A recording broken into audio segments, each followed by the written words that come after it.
Since the 1990s, bearded dragons have become one of the fastest growing pets in the United States. Originally from Australia, the bearded dragons you see today probably have never seen their homeland.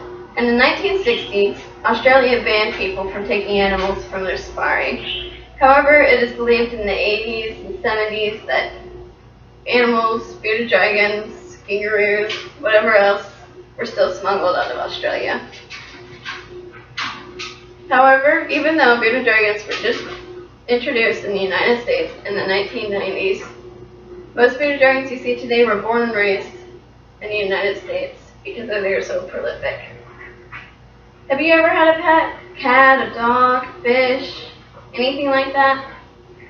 Well, I have a bearded dragon. Her name is Russ, and I've had her for over a year and a half. She's a huge part of my family, and I wouldn't trade her for the world.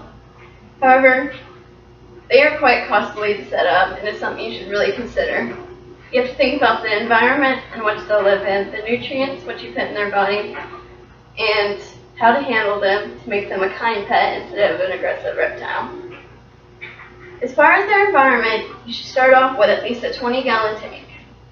As they get older, you should upgrade to a 55-gallon tank. At the bottom, I would suggest some eco carpet.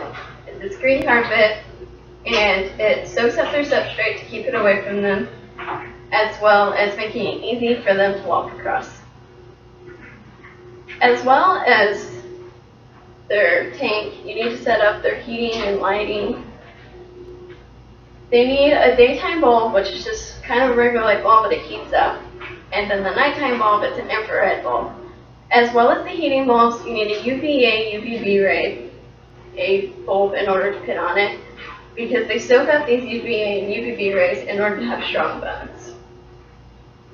As well as the UVA rays and the heating lights, you also need a heating rock. The heating rock is what they lay on to help the baby with digestion. As well as the environment, once you take them home, you have to make sure you feed them the right things. As far as meats, they love live food. Mealworms, superworms, crickets.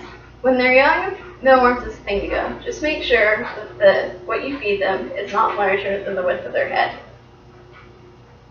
As they get older, they like superworms because they're bigger and they run a little more.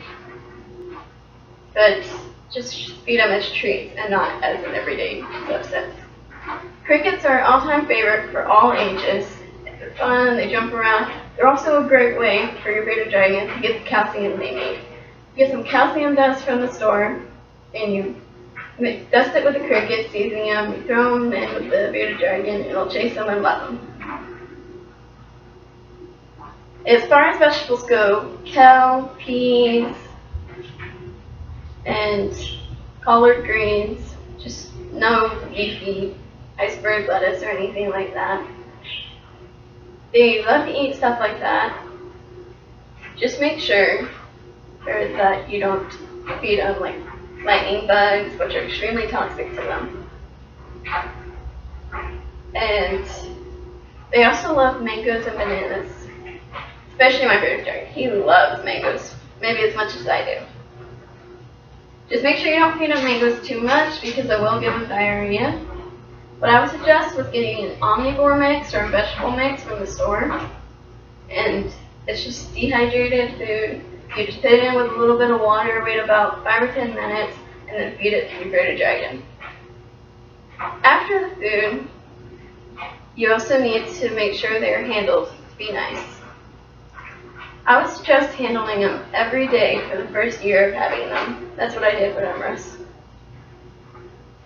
Good times to hold them are when you're feeding them mealworms, because you can take them out, hold them, sit them down on the carpet or the counter, and then get them eat the superworms or mealworms. And you also have to be careful how to hold them. You always hold them so all 4 feet are touching somewhere, because otherwise they get kind of frantic. And you also want to make sure that you stroke them from head to tail. Because if you stroke them the other way, it may not seem like that big of a deal when they're little, but as they get older, they get really spiky, and it's not comfortable for either you or the bearded dragon. In conclusion, today you have learned how to set up their environment so it is friendly to them, what to feed them to make sure that they'll thrive, as well as how to handle them in order to be a treasured family pet.